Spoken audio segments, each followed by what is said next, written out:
Hi guys, welcome to my channel rope access ஹெல்மெட்ரி trek. நம்ம பார்க்க போகிறது டெக்னிக்ஸ் வைஸ் என்னென்ன டெக்னிக் இருக்குது, எப்படி எல்லாம் பண்ணலாங்கிறது பார்க்கலாம். வாங்க வீடியோக்குள்ளே போவோம்.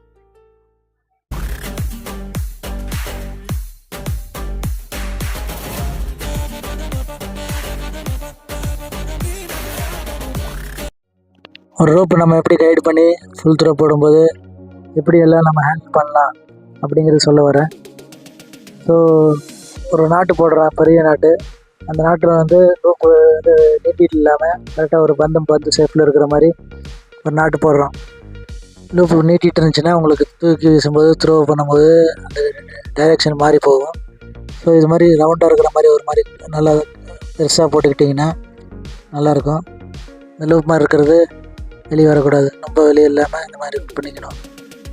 இப்போ ரொம்ப நீட்டிட்டு இருந்துச்சுன்னா உங்களுக்கு கஷ்டம், தூக்கி வீசும்போது இதாகும். ஸோ இந்த மெத்தடு வந்து நிறைய மெத்தடில் இருக்குது.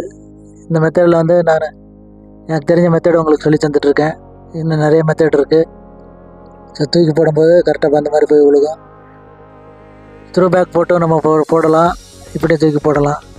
பாருங்கள், இப்படி தூக்கி போட்டுட்டு நம்ம ரோப்பை வந்து சுண்டுறோம் இல்லையா, அந்த ரோப்பை வந்து இறக்கும்போது எப்படி சுண்டுறோன்னா தூக்கி நேராக இப்படி பண்ணிங்கன்னா அந்த முடிச்சு திருப்பி ரிட்டர்ன் வந்துடும், ரோப்பு காலியாக வந்துடும்.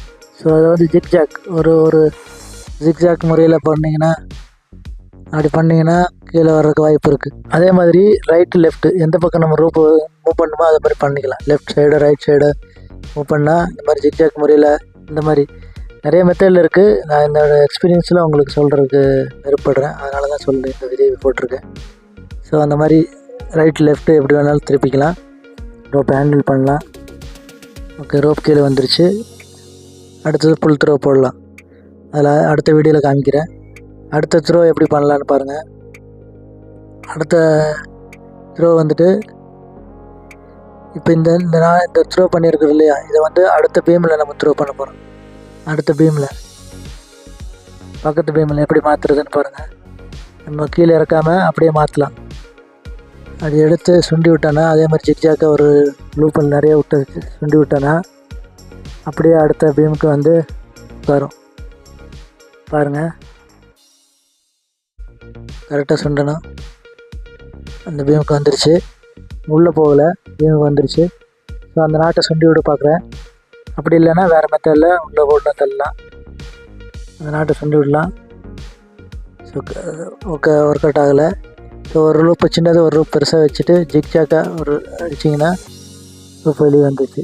ஸோ இந்த பீம்லேருந்து இந்த பீமுக்கு மாற்றுறது. இந்த மாதிரி நம்ம வந்து ஃபுல் த்ரோ போடலாம். இப்போ நான் த்ரோ பண்ணது மாறி போச்சு அப்படின்னாக்கா இந்த மாதிரி நம்ம ஒரு மெத்தடில் எடுக்கலாம். ஸோ அடுத்த மெத்தடில் பாருங்கள், த்ரோ பண்ணுறோம். த்ரோ பண்ணும்போது ரோப் வந்து பீம் வந்து 2 சுற்றிருச்சு, 2 ரொட்டேட் அடிச்சிருச்சு. பாருங்கள், நாட்டு 1 2 2 ரவுண்டு அடிச்சிருச்சு. நீங்கள் எது பண்ணாலும் கீழே வராது. ஸோ அப்படி அந்த பொசிஷனில் இருக்கும்போது எந்த மாதிரி எடுத்துக்கலாம் அப்படின்னு பார்த்தீங்கன்னா, ரோப்பை வந்து அந்த முடிச்சுக்கு நேராக நாட்டுக்கு நேராக டைட்டாக வச்சு ஒரு சுண்டிங்கன்னா, ஷாக்கில் விட மாதிரி அடிச்சிங்கன்னா, ஒரு ஷாக்கை அடிச்சிங்கன்னா பாருங்கள் வந்துருச்சு. நல்லா கவனிச்சிங்கன்னா உங்களுக்கு கிளியராக தெரியும், வந்துருச்சு. ஸோ இப்படியும் வந்து நம்ம ரோப்பை ஹேண்டில் பண்ணி எடுக்கலாம். எல்லா முறையிலையும் நம்ம எடுக்கலாம். இந்த மாதிரி ஹேண்டில் பண்ணால் கொஞ்சம் நம்மளுக்கு ஈஸியாக இருக்கும், வரக்கு வாய்ப்பு இருக்குது ரோப்பு. ஸோ இதை தெரிஞ்சுக்கணும் அப்படிங்கிறதுக்கோசரம் தான் இந்த வீடியோ போட்டிருக்கேன். உங்களுக்கு இந்த வீடியோ ரொம்ப பிடிச்சிருக்குன்னு நினைக்கிறேன். Thank you guys. இந்த வீடியோ உங்களுக்கு பிடிச்சிருந்தா லைக் பண்ணுங்கள், சப்ஸ்கிரைப் பண்ணுங்கள், ஷேர் பண்ணுங்கள், கமெண்ட் பண்ணுங்கள், பெல் ஐக்கன் கிளிக் பண்ணுங்கள். தேங்க்யூ ஃபார் வாட்சிங். தேங்க்யூ.